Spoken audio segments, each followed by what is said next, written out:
Hello everyone. जैसे कि आज हम ozone layer and depletion start कर रहे हैं।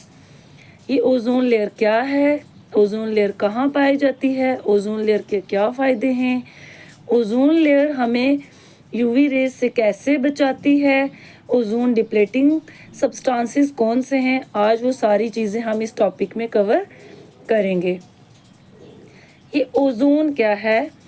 ओजोन एक नेचुरल गैस है जो कि एलोट्रोप ऑफ ऑक्सीजन है and it consist of 3 oxygen atom bond together in a non linear fashion.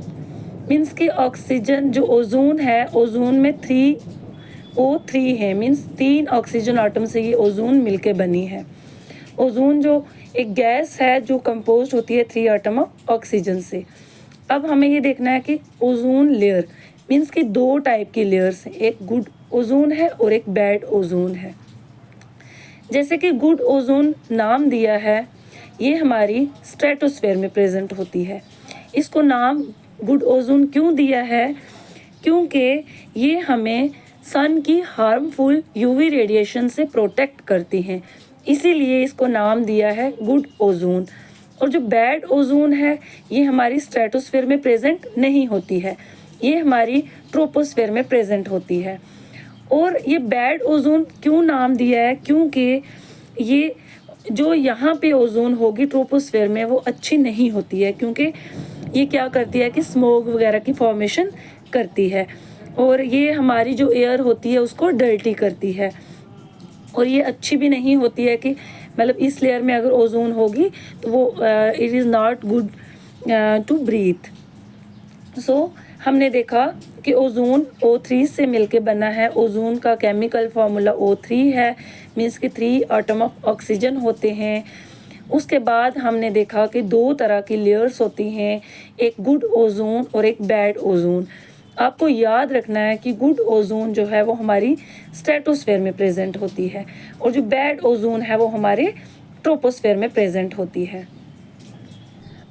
अब ये जो ओजोन लेयर है ये हमारे लिए बहुत ज़्यादा इम्पॉर्टेंट है, क्योंकि ये जो ओजोन है ये हमारी स्ट्रेटोस्फेयर लेयर में प्रेजेंट होती है और ये हमें सन की हार्मफुल यूवी रेडिएशन से प्रोटेक्ट करती हैं।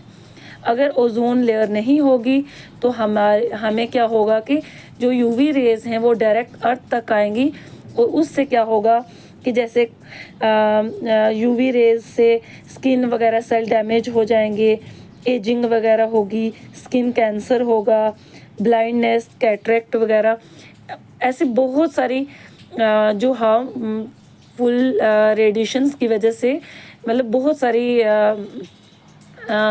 हम बोल सकते हैं कि ख़तरनाक बीमारियां भी हो सकती हैं। इसीलिए ये ओजोन लेयर जो है ये बहुत इम्पॉर्टेंट है, ये हमें सन की यूवी रेज से प्रोटेक्ट करके रखता है। जो ओजोन है ये एक ब्लूइश गैस होती है जो कि अगर ऐसे देखें हमारे एटमॉस्फेयर में होगी तो ये हमारे लिए हार्मफुल होती है कि हम इसको ब्रीथ नहीं कर सकते, क्योंकि ये हार्मफुल होती है अगर हमारे एटमॉस्फेयर में होगी। लेकिन अगर ये जैसे कि ये स्ट्रेटोस्फेयर में है तो ये स्ट्रेटोस्फेयर में अच्छी है और ये स्ट्रेटोस्फेयर में गुड है, क्योंकि ये हमें वहाँ पे सन की रेज को नहीं आने देती है अर्थ तक। लेकिन अगर ये हमारे अर्थ सरफेस पे होगी तो वहाँ पे हमारे लिए ये अच्छी नहीं है। सो ये लेयर मैंने बोला कि हमें प्रोटेक्ट करती है यूवी रेज से और ये यूवी रेज वगैरह को एब्जॉर्ब कर लेती है और ये अर्थ की सरफेस तक नहीं आने देती है। अब मैंने जैसे आपको बताया कि ओजोन लेयर है, ओजोन लेयर तो हमें प्रोटेक्ट वगैरह करती है यूवी रेज से। अगर ये ओजोन लेयर नहीं होगी तो क्या होगा, इसके क्या इफ़ेक्ट हैं? ओजोन लेयर अगर नहीं होगी तो ये हमें क्या करती है कि स्किन बर्निंग करती है, स्किन कैंसर है and affect our immune system, और हमें इम्यून सिस्टम में भी अफेक्ट करती है।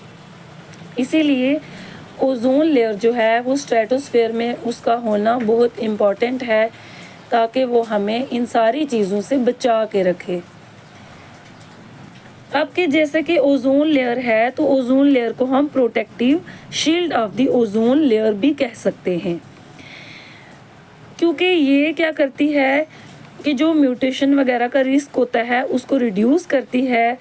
और अगर ओजोन लेयर नहीं होगी तो ये प्लांट और एनिमल लाइफ के लिए भी हार्मफुल होती है, क्योंकि अगर यूवी रेज डायरेक्ट अर्थ की सरफेस तक आएंगी तो उससे क्या होगा कि प्लांट और एनिमल लाइफ को भी खतरा हो सकता है। अगर बहुत ज़्यादा यूवी रेज अर्थ की सरफेस तक पहुंच जाएंगी तो उसकी वजह से क्या होगा, जैसे कि मैंने आपको बताया, स्किन बर्निंग होगी, स्किन कैंसर होगा, उसके बाद जितने भी प्लांट एनिमल लाइफ्स होंगे उनके लिए हार्मफुल होगा, और लाइफ एग्जिस्ट ही नहीं कर सकती है इस प्रोटेक्टिव लेयर के बिना। क्योंकि ये सन की रेज़ जो यूवी रेज़ होती हैं ये इतनी ज़्यादा ख़तरनाक होती हैं क्योंकि ये हमें बहुत सारी मतलब लाइफ जो है हमारी, जो अर्थ सरफेस पे जो भी लाइफ है, प्लांट की, एनिमल की, जो भी है, उन सब को क्या करती है, ये प्रोटेक्ट करके रखती है। इसीलिए इस लेयर का होना बहुत ज़रूरी होता है। अगर हम इसकी थिकनेस की बात करें कि जो ओजोन की थिकनेस है उसको हम मेजर कैसे करते हैं, हम इसको डोब्सन यूनिट से मेजर करते हैं। ये आपके लिए इम्पॉर्टेंट है क्योंकि ये एग्ज़ाम में पूछ सकते हैं कि ओजोन की थिकनेस को हम मेजर कैसे करते हैं। ओजोन की थिकनेस को हम मेजर डोब्सन यूनिट से करते हैं। एवरेज थिकनेस इसकी 300 डोब्सन यूनिट होती है, जो कि इक्विवेलेंट होती है 3 मिलियन मीटर के। अगर हम देखें कि ओजोन लेयर पोल पे कैसी होती है और इक्वेटर के पास कैसी होती है, पोल से अगर हम देखें तो पोल से ये थिकेस्ट होती है और इक्वेटर से ये थिनेस्ट होती है। नेक्स्ट अगर हम देखें तो ये वर्ल्ड ओजोन डे कब मनाया जाता है, ये इम्पॉर्टेंट है आपके लिए। वर्ल्ड ओजोन डे 16 सितंबर को मनाया जाता है, and this is most important for examination point of view.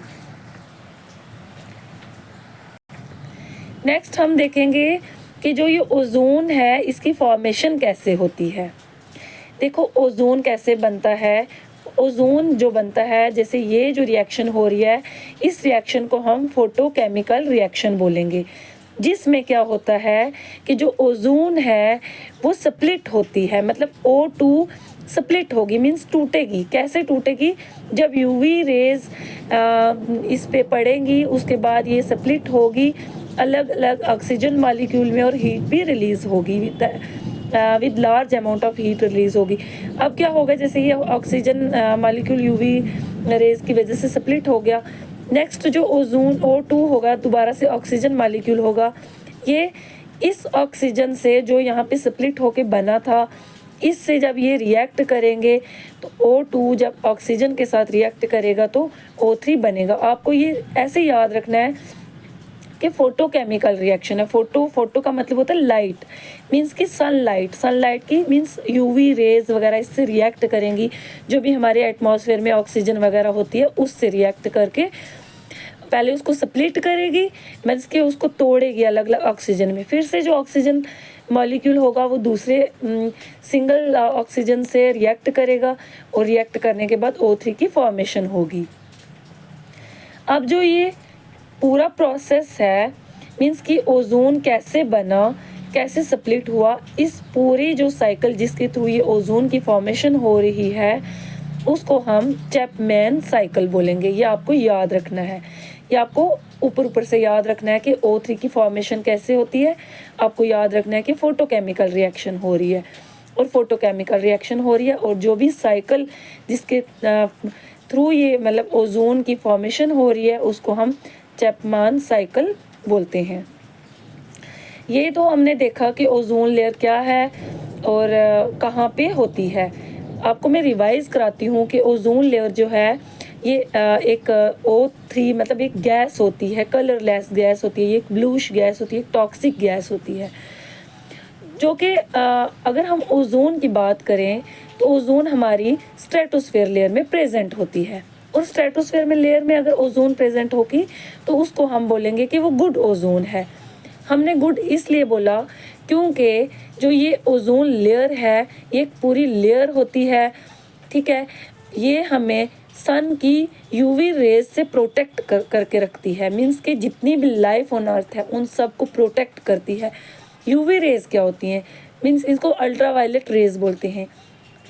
मतलब सन की सबसे खतरनाक रेज, जिससे क्या होता है, ह्यूमन पे अफेक्ट होता है। मीन्स कि इम्यून सिस्टम डिस्टर्ब होता है, स्किन कैंसर होता है, स्किन बर्निंग होता है, आइज़ पे अफेक्ट पड़ता है, एजिंग हो जाती है।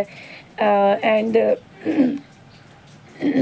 बिकॉज मैं आपको ये चीज़ बता रही हूँ ये कि जो कॉर्ने है ना हमारी जो आइज़ में होता है, तो वो यूवी रेज़ को बहुत ज़्यादा एब्जॉर्ब कर लेता है। अगर ओजोन लेयर नहीं होगी, सन की डायरेक्ट रेज़ हमारी अर्थ तक आएंगी तो क्या होगा, बहुत सारे इफ़ेक्ट होंगे। लाइफ जो होगी वो हार्मफुल हो जाएगी। मतलब इसको हम protective shield of ozone layer भी बोलते हैं, क्योंकि ये लाइफ जो अर्थ पे होती है उसको बचा के रखती है। नेक्स्ट हम देखेंगे ozone layer depletion. Ozone layer depletion का मतलब होता है कि मतलब ओजोन लेयर के क्या ऐसे फैक्टर हैं जिनके थ्रू ओजोन लेयर ख़त्म हो रही है, मीन्स डिप्लीट हो रही है। ओजोन लेयर डिप्लीशन से हम ऐसे बोल सकते हैं कि gradual thinning of ozone layer, means ozone layer thin हो रही है, पतली हो रही है। क्यों हो रही है? क्योंकि ओजोन डिप्लेटिंग सब्सटेंसेस होते हैं हमारे एटमॉस्फेयर में, जैसे कि क्लोरोफ्लोरोकार्बन है, क्लोरीन है, मिथाइल ब्रोमाइड है, नाइट्रस ऑक्साइड है। अब देखो ये जैसे क्लोरोफ्लोरोकार्बन है, अब मैं आपको ये बताती हूँ कि जैसे क्लोरोफ्लोरोकार्बन कहाँ पे प्रेजेंट होती है, मतलब ये क्लोरोफ्लोरोकार्बन आती कहाँ से है।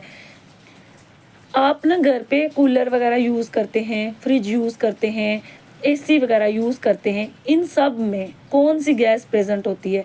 इनमें क्लोरोफ्लोरोकार्बन होती है। तो यही क्लोरोफ्लोरोकार्बन जब इनसे रिलीज़ होगी, मीन्स आपने घर पे कूलर लगाया, कूलर से आपकी वो गैस रिलीज़ हो गई, एटमॉस्फेयर में चली गई। ऐसे ही आपने फ्रिज यूज़ किया, फ्रिज से क्या होती है कि यही क्लोरोफ्लोरोकार्बन जो है ये रिलीज़ होती है, ये भी आपके एटमॉस्फेयर में चली गई। जैसे ही ये सारी गैसेस एटमॉस्फेयर में जाएंगी, वहाँ से हमारी जो स्ट्रेटोस्फेयर लेयर में जहाँ पे ओजोन ऑलरेडी प्रेजेंट है, वहाँ पे जाके उस ओजोन के साथ रिएक्ट करेंगी, जिसकी वजह से जो ओजोन लेयर है वो थिन होना स्टार्ट हो जाएगा, मीन्स कि ख़त्म होना स्टार्ट हो जाएगा। क्योंकि ये सब्सटेंस जो जैसे क्लोरोफ्लोरोकार्बन है, क्लोरीन वगैरह है, ये जैसे ही हमारे एटमॉस्फेयर में स्ट्रेटोस्फेयर वगैरह में जाएंगे तो वहाँ पे ओजोन लेयर से सन की हेल्प से, क्योंकि वहाँ तक तो ओजोन लेयर में तो यूवी रेज तो वहाँ पे एब्जॉर्ब हो रही हैं, ये गैसेस भी उनके साथ रिएक्ट करके ओजोन को O2 में कन्वर्ट कर देंगी। मतलब ओजोन O3 से उसको स्प्लिट कर देंगी, उसको ऑक्सीजन में कन्वर्ट कर देंगी। जैसे ही ऑक्सीजन में कन्वर्ट कर देंगी तो ऑक्सीजन तो प्रोटेक्टिव लेयर होती नहीं है, तो उससे क्या होगा कि हमारी जो ओजोन लेयर है वो डिप्लीट होने स्टार्ट हो जाएगी। मीन्स कि ओजोन लेयर ख़त्म होने स्टार्ट हो जाएगी, वहाँ पे होल होने स्टार्ट हो जाएंगे। अब क्या होगा, जैसे ही ओजोन लेयर वहाँ पे डिप्लीट हो गई, थिन हो गई, पतली हो गई, होल हुए, वहाँ से अगर होल हो जाएंगे तो वहाँ से सन की रेज उन होल्स के थ्रू हमारे अर्थ की सरफेस तक पहुँच सकती है, जिसकी वजह से अर्थ पे जो भी लाइफ है वो डिस्टर्ब हो जाएगी। मीन्स कि उसको बहुत ज़्यादा हार्मफुल वो नुकसान उसको उठाना पड़ेगा उस यूवी रेज की वजह से। क्योंकि मैंने आपको ऑलरेडी ऊपर बताया कि ये जो यूवी रेज हैं ये बहुत ज़्यादा ख़तरनाक होती हैं, क्योंकि ये स्किन कैंसर वगैरह इम्यून सिस्टम पे अफेक्ट करती हैं। तो देखो अभी मैंने बोला, अब देखो ये जैसे अब ये ऐसा तो नहीं है कि हम घर में कूलर यूज़ ही ना करें, हम फ्रिज यूज़ ही ना करें, बट ऐसा हो सकता है कि हम इनको जैसे कूलर है, फ्रिज है, इनको हम ज़्यादा यूज़ ना करें। मतलब हम कम यूज़ करेंगे तो ये गैसेस भी तो कम रिलीज़ होंगी। तो अब ये आपको याद रखना है कि ओजोन लेयर डिप्लेशन कौन सी गैसेस की वजह से हो रही हैं ख़त्म। तो ओजोन डिप्लेटिंग सब्सटेंसेस हैं, ये आपको याद रखने हैं, जैसे क्लोरोफ्लोरोकार्बन है, क्लोरीन है, मिथाइल ब्रोमाइड है, NO है, Cl2 है, ब्रोमीन है। ये सारी गैसेस आपको याद रखनी है कि ये मोस्ट इम्पॉर्टेंट इसलिए हैं क्योंकि ये ओजोन लेयर, ये ओजोन डिप्लेटिंग सब्सटेंसेस है, मीन्स कि ऐसी गैसेस हैं जो ओजोन को ख़त्म कर रही हैं, ओजोन को डिप्लीट कर रही हैं, ओजोन को थिन कर रही हैं। तो ये मैं आपको बता चुकी हूँ कि जैसे कि ये रेफ्रिजरेटर में मतलब वहाँ से रिलीज़ होती है ये गैसेस, एयर कंडीशनर है, शेविंग क्रीम है, फायर एक्सटिंग्विशर्स है और कूलिंग अप्लाइंसेस, जो भी आप घर में कूलर वूलर्स ये एसी वगैरह ये वो जो भी यूज़ करते हैं वहाँ उनसे भी ये क्लोरोफ्लोरोकार्बन क्लोरीन वगैरह गैसेस रिलीज़ होती हैं। अब जैसे मैंने आपको बताया कि ओजोन डिप्लेटिंग सब्सटेंसेस होते हैं जो कि कहाँ कहाँ से रिलीज़ होते हैं, ये गैसेस कहाँ से आती हैं, ये मैंने आपको बताया। जैसे कि सेविंग क्रीम है वहाँ से रिलीज़ होती है, फ्रिज से रिलीज़ होती है, जो भी आप कूलिंग अप्लाइंसेस यूज़ करते हैं घर में, जैसे कि आप फ्रिज कूलर वगैरह ये वो यूज़ करते हैं, एसी वगैरह यूज़ करते हैं, तो ये सारी गैसेस वहाँ से रिलीज़ होती हैं। जैसे ये गैसेस सारी रिलीज़ हुई तो ये गैसेस कहाँ जाएंगी, हमारे एटमॉस्फेयर में जाएंगी। अब एटमॉस्फेयर में स्ट्रेटोस्फेयर लेयर में जैसे ही वहाँ पे पहुँचेंगी तो क्या होगा, तो आपको मैं बताऊँगी। जैसे कि क्लोरोफ्लोरोकार्बन है, जैसे ही हमारी स्ट्रेटोस्फेयर में चली गई तो वहाँ पे मैंने आपको बोला ना, वहाँ पे ओजोन है जो सन की रेज़ को एब्जॉर्ब कर लेता है, मीन्स यूवी रेज़ को एब्जॉर्ब कर लेता है।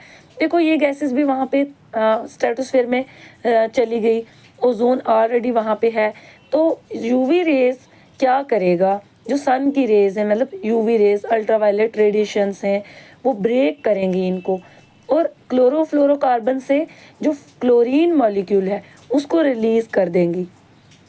अब यही क्लोरीन मॉलिक्यूल आगे ओजोन के साथ रिएक्ट करके ओजोन को डिप्लीट कर देगा, ओजोन लेयर को ख़त्म करने स्टार्ट हो जाएगा। मीन्स कि ये क्लोरोफ्लोरोकार्बन है, जैसे ही ये है क्लोरोफ्लोरोकार्बन, जैसे ही यहाँ पे सन रेज के कांटेक्ट में आया तो यहाँ से क्लोरोफ्लोरोकार्बन पहले ये स्प्लिट होगा, मीन्स कि क्लोरीन गैस रिलीज़ होगी और अदर कंपाउंड्स बनेंगे। अब यही क्लोरीन गैस हमारे ओजोन लेयर में जो O3 है ओजोन से रिएक्ट करेंगी और ओजोन को डिप्लीट मीन्स ओजोन से कुछ और बना देंगी। जैसे कि Cl2 गैस थी, क्लोरीन गैस थी, उसने ओजोन के साथ रिएक्ट किया तो इन्होंने ClO+O2 में इसके ऑक्सीजन वगैरह कुछ और बना दिया। तो अब इस ओजोन को उन्होंने स्प्लिट कर दिया, मीन्स कि ब्रेक डाउन कर दिया। तो वहाँ पे जब ओजोन को ही ब्रेक डाउन ये गैसेस करेंगी तो ओजोन लेयर तो वहाँ से थिन होने स्टार्ट हो जाएगी ना, ओजोन लेयर डिप्लीट होने स्टार्ट हो जाएगी इन सब्सटेंसेस की वजह से। अब आपको याद रखना है कि अगर एक क्लोरीन मॉलिक्यूल वहाँ पे प्रेजेंट होगी, मीन्स ये गैस अगर वहाँ पे क्लोरीन गैस होगी तो ये 1,00,000 ओजोन मॉलिक्यूल को डिस्ट्रॉय कर सकती है। ये एस्टिमेट मतलब अप्रॉक्सीमेट ऐसे है कि अगर एक क्लोरीन मॉलिक्यूल होगा तो वो कितने ओजोन को डिस्ट्रॉय कर सकता है, तो वो 1,00,000 ओजोन को डिस्ट्रॉय कर सकता है।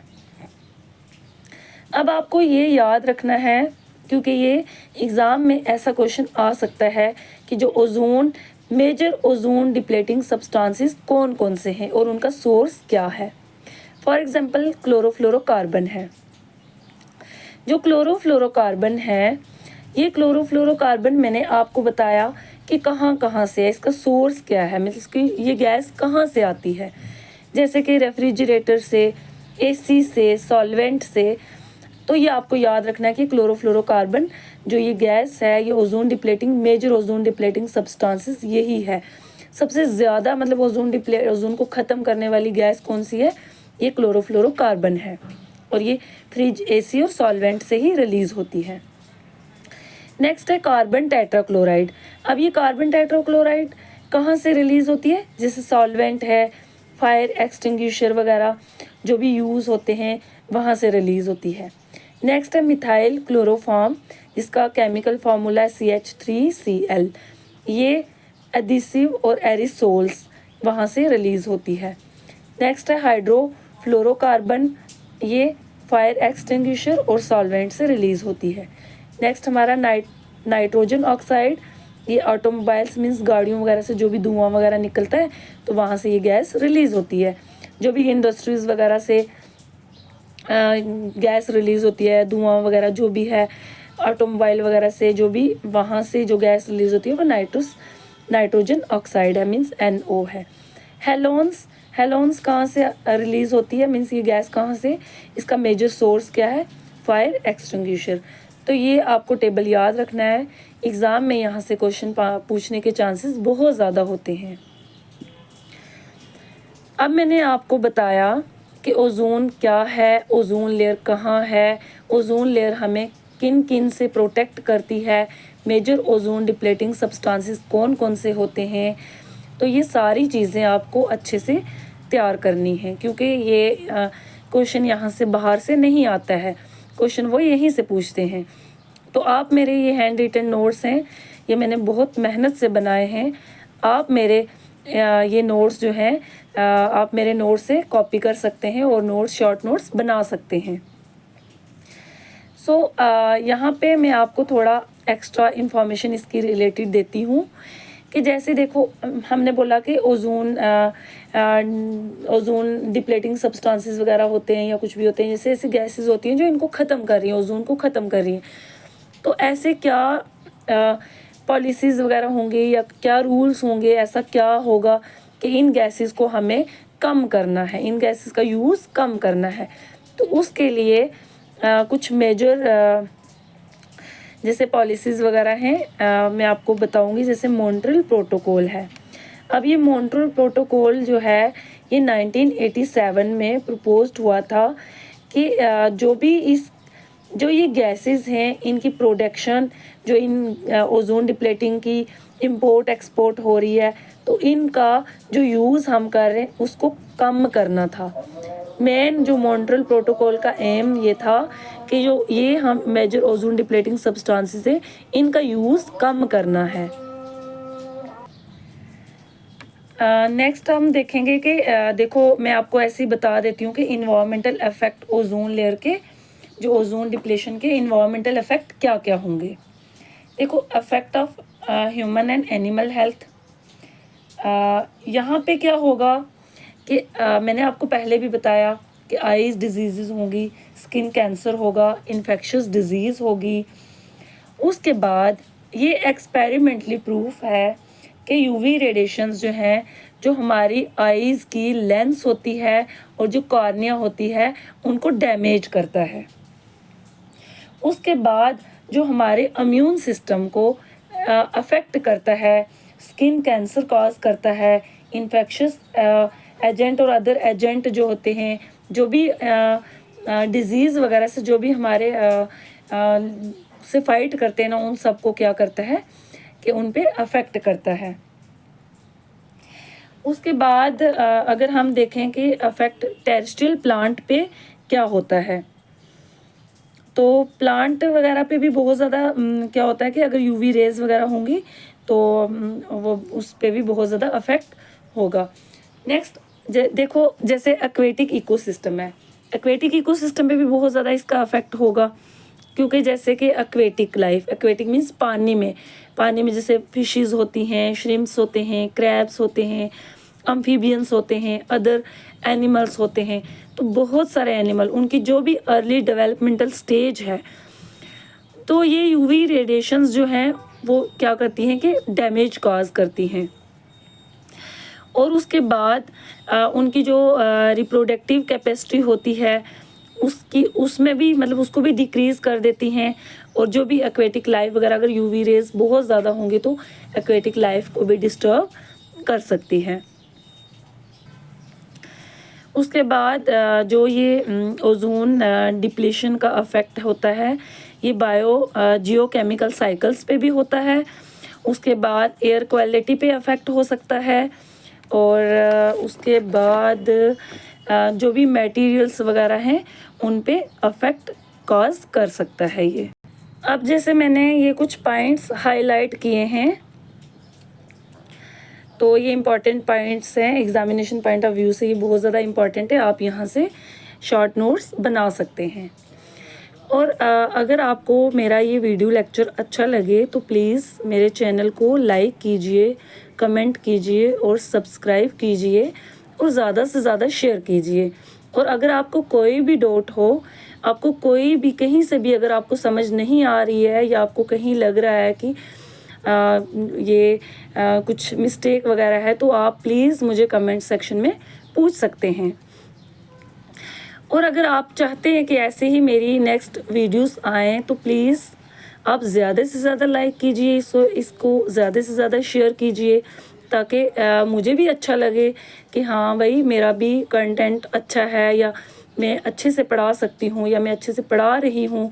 तो प्लीज़ आप मुझे सपोर्ट कीजिए। अगर मेरा टॉपिक आपको अच्छा लग रहा है, मेरे नोट्स अच्छे लग रहे हैं, तो आप इसको ज़्यादा से ज़्यादा शेयर कीजिए, और तो प्लीज़ मुझे सपोर्ट कीजिए।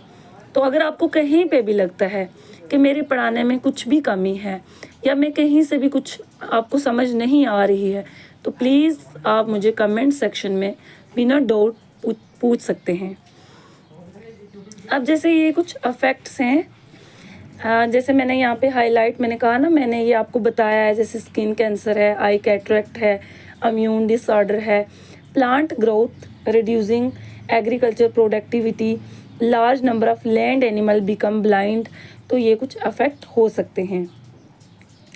नेक्स्ट मैंने ये लिखा है कि जैसे क्लोरोफ्लोरोकार्बन और हेलोन्स हैं, जब ये हमारे एटमॉस्फेयर में रिलीज़ होती हैं तो ये ओजोन को ब्रेक डाउन करती हैं, और reducing the ozone UV radiation absorbing capacity, क्योंकि जो ओजोन की एब्जॉर्बिंग कैपेसिटी होती है ना, मतलब ओजोन स्ट्रेटोस्फेयर में होता है तो यूवी रेज को एब्जॉर्ब करता है।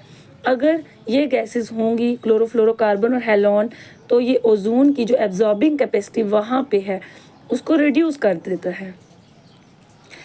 नेक्स्ट मैंने यहाँ लिखा है कि हाई कंसंट्रेशन ऑफ ओजोन। तो हमें पता है ओजोन ज़्यादा कहाँ पे होती है, कौन सी लेयर में होती है? स्ट्रेटोस्फेयर में होती है, सिंपल सी बात है, स्ट्रेटोस्फेयर में होती है। और ये ओजोन हमें प्रोटेक्ट करती है यूवी रेडिएशन से, मतलब अल्ट्रावायलेट रेडिएशन से, जो कि ये अल्ट्रावायलेट रेडिएशन सन से आती हैं, उनसे हमें ये प्रोटेक्ट करके रखती है। नेक्स्ट इंपॉर्टेंट पॉइंट मैंने यहाँ पे लिखा है कि ओजोन जो है ये first made in laboratory in 1839 by German scientist. नाम है क्रिश्चियन्स फ्रेडरिच शॉलनबेन।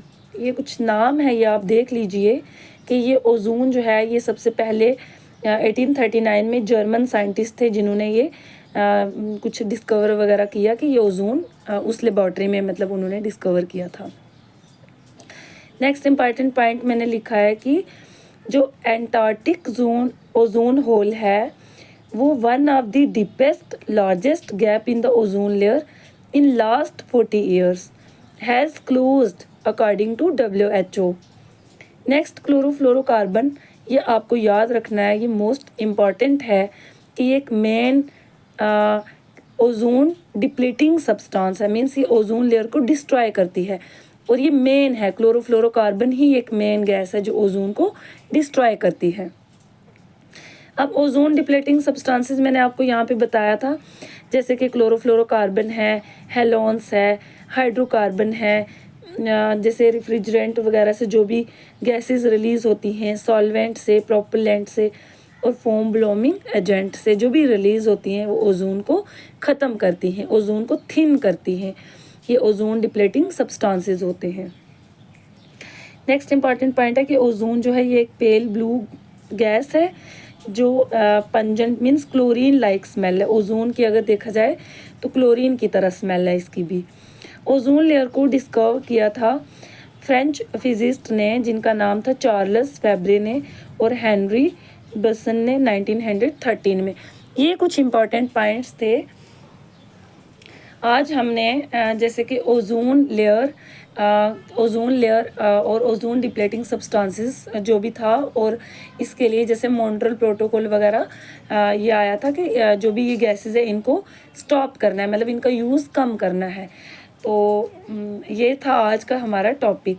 अगर आपको कोई भी डाउट हो, अगर आपको कोई भी कुछ भी लगे, तो आप प्लीज़ मुझे कमेंट सेक्शन में बताइए ताकि मैं नेक्स्ट वीडियो में इम्प्रूव कर सकूं। और अगर आपको मेरे नोट्स अच्छे लगे तो आप इसको ज़्यादा से ज़्यादा शेयर कीजिए और प्लीज़ मेरे चैनल को सब्सक्राइब कीजिए। और अगर आप चाहते हैं कि मेरी नेक्स्ट वीडियो भी आए तो आप मुझे कमेंट सेक्शन में बोल सकते हैं। Thank you.